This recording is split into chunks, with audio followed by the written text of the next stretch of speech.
There is something about the way a short hike looks that feels so familiar. It's hard to put into words, but it's the fuzziness, those big chunky pixels masquerading as the hum of a CRT monitor, crafting a frame that interprets the game as something not quite of this era.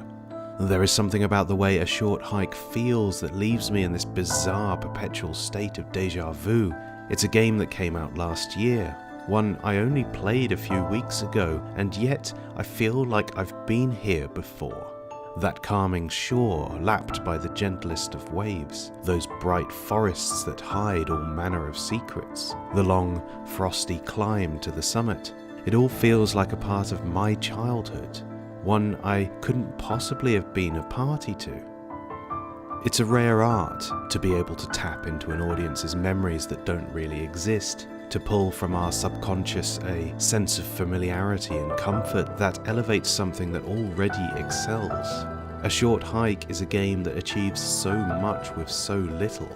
It's a small world that feels enormous, in that fantastical way that so many destinations from our childhood do. Because when you're small, every hill feels like a mountain. It has a wealth of things to distract you, without any of it feeling like an obligation. You can do things if you want, but as in life, there is joy to be found in the simplicity of exploration. A particularly nice tree or an exciting stream, a rocky outcrop that gives you a good view of the world beyond. These hold as much value as a boat ride or a fishing rod or sandcastles on the beach. It has a community of strangers who rapidly become not necessarily friends, but rather fixtures, those passing through and those permanent residents of this temporary state of yours. A particular kind of character who imprints on you in a very specific way. You find yourself comforted by their presence, even if you don't miss their absence. It keeps a remnant of the world you try to leave behind, too. Even as children, we have our fair share of anxieties about that which exists beyond our bubble. We are protected from a lot of it, if we're lucky.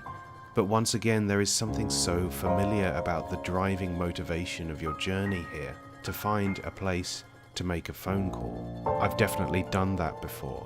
We don't know who it is you're trying to make contact with at first, and perhaps in the long run the details don't really matter, but it brought back so many memories for me of teetering at the top of an unfamiliar garden to get a single bar of signal, waiting for a text from a girl I liked, or finding out what my school friends were up to. Nervous anticipation, I think, is the best way to describe it, an eagerness to be rid of the unknown. A Short Hike captures so much of life in abstract, to the degree that it feels like you aren't really experiencing someone else's story, but rather an adaptation of your own. And I think that sense of familiarity comes from the general haziness of the game, that indistinctness layered so effortlessly on top of perfectly implemented design conventions. It's a symbiosis of system and emotion. The things in abstract, the golden feathers and strangely elastic plants and scores upon scores of buried treasure, they all have a function in this world, a means of both engendering a curious mind and propelling you further upwards towards the peak and the coveted answer to your anxious state of mind. But they also exist in this other realm, one that reminds us of our own parallels and respects the value even of things that don't have an empirical function. A Short Hike excels because it so deftly taps into the subconscious of its audience. Despite how far from real it presents its world, there is something so very human about its story, about the way it presents the lives of its cast, and how, much like the haze of childhood memory, it spares the particulars to allow you to fill in the blanks yourself, delicately sidestepping detail in favor of feeling, a bittersweet sensation that amplifies the older you get. A Short Hike is a game about childhood, but specifically an adult's childhood.